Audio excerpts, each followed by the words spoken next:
right way. But the game's rigged. It ain't made for people like us.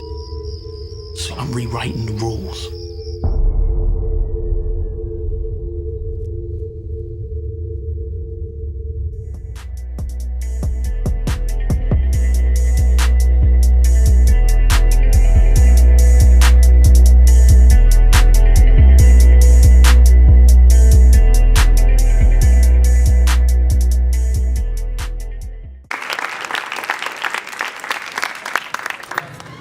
All right, so this is what we're gonna do. We got Q&A, and I got a couple questions, and then we'll come to some of the our people audience, all right? So, Don, I got a quick question. I want to ask you, why did you feel that it was important to tell this story at this time? Because it hadn't been told before. We always hear stories about this time, specifically not about the crack thing, but just like cocaine from Miami. We've heard, in New York they made Paid in Full. I guess that was the crack thing in New York, you know what I mean? But no one's ever made anything about how things changed in Los Angeles and the West Side. And so when I was thinking about getting into the television business, I was like, what can I do that's very unique, different?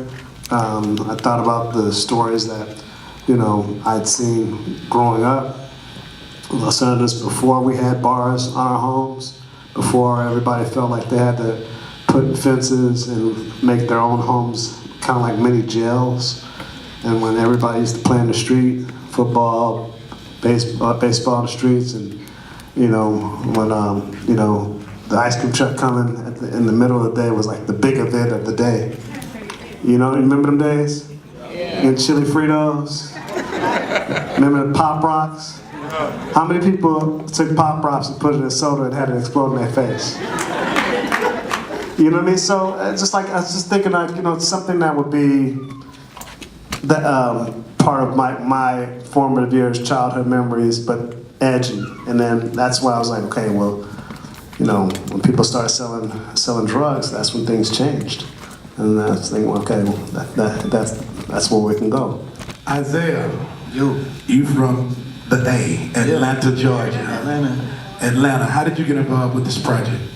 Well, my manager, she found out about it 2015 when they did the first pilot, and I missed out on that one. And so when it came back around for this, for the second run, found out about it. She told me, she's like, hey, you want to audition? I'm like, yeah, but I mean, I kind of didn't want to audition, because in Atlanta, in the acting world, it's kind of hard for me and my sister because we're mixed with 1,000 different things. They're like, oh, you're not urban enough. So I was like, they're not going to cast me, I don't want to audition. She's like, no, you're going to audition. I'm like, no, I'm not going to audition. She's like, no, she forced me, so I ended up auditioning. Glad she told me to do that. And then, I'm here, because right before this, I was, as Dave liked to say, I was cleaning toilets. I was a janitor for 2 years right before Snowfall. I don't like to say it necessarily, but you were. It's one of those things where you were. He was like, we were on set, and I was like, what were you doing before this, man? He was like, oh, I was a janitor.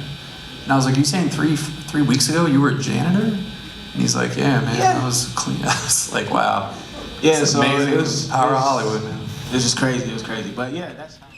Think of my good friend, Miss Poison Ivy. She represents K104. Miss Poison Ivy. Hi, Poison Ivy. Hi. Y'all gave me a mic. Y'all are messed up now. No, it's definitely a pleasure to be here. But from the DJ perspective and from the music world, how important was the musical element to the scoring of the show, given that obviously it was set in a time and a place that had a lot going on musically? So can you talk a little bit about that? It's very important because music sets the mode, it sets the time and space, it sets just the rhythm of the whole piece. I mean,